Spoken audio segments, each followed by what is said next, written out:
Pseudobulbar Affect, or PBA, is a medical condition that results in sudden and uncontrollable episodes of laughing, crying, or both. PBA is pronounced pseudobulbar affect. It's a disorder that affects some stroke survivors, as well as people with dementia, traumatic brain injury, Parkinson's disease, MS, or ALS. Sometimes a stroke can damage the areas of the brain that control normal expression of emotion, and a disconnection occurs, triggering episodes of uncontrollable crying and/or laughing. While mood is how we feel emotionally inside, the term affect describes how we display our emotions to the outside world. In stroke survivors with PBA, mood and affect are disconnected. Healthcare professionals call this mood incongruent affect. PBA is sometimes called emotional incontinence.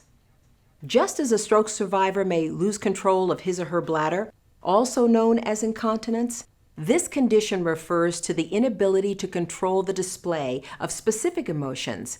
And just like incontinence, PBA can also be disrupting and frustrating. PBA episodes can be triggered by something that is only slightly sad or funny. For example, a funny commercial about puppy dogs may cause tears. A person with PBA may laugh at something that's sad or cry at something that's funny. PBA episodes can also be exaggerated from a person's true feelings. For example, they may sob uncontrollably at something that is only slightly sad. For people with PBA, the disconnect between internal emotions and external expressions can be frustrating, both for them and their loved ones. Stroke survivors have described feeling as if they're going crazy, or sometimes claim that they didn't know that they were so emotional. PBA episodes can sometimes cause embarrassment, and patients suffering from PBA report spending less time with friends and family. PBA episodes may also interfere with participating in rehabilitation therapy. Understanding this condition can be the first step. Simply talking about PBA with loved ones can help. PBA is sometimes mistaken for depression, but it is different. Someone who has depression feels sad on the inside when they're crying. When someone with PBA suddenly starts crying, it doesn't necessarily mean they're actually sad. It is certainly common to experience depression post-stroke.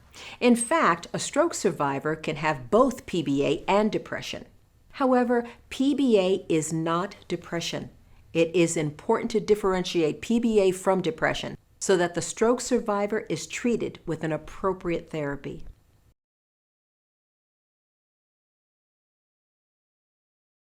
However, not everyone's experience with PBA will be the same.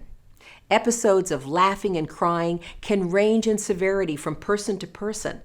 Sometimes PBA symptoms may lessen over time. These episodes can be so disruptive that they interfere with normal activities or cause people to avoid social situations. For some stroke survivors, treatment may be necessary. If PBA is affecting your life or the life of a loved one, talk to a healthcare professional. PBA has been described in medical literature for over 100 years, yet it's under-recognized, underdiagnosed, and undertreated. Fortunately, PBA is treatable. Talk to your healthcare professional about your options and if treatment is right for you. Remember, one of the most important things a person who may have PBA can do is to talk with their healthcare professional. Explaining that these emotional displays do not reflect how they really feel is important. Make it clear that these episodes only started occurring after the stroke. Remember, PBA is a distinct neurologic disorder and should be diagnosed and treated separately from stroke.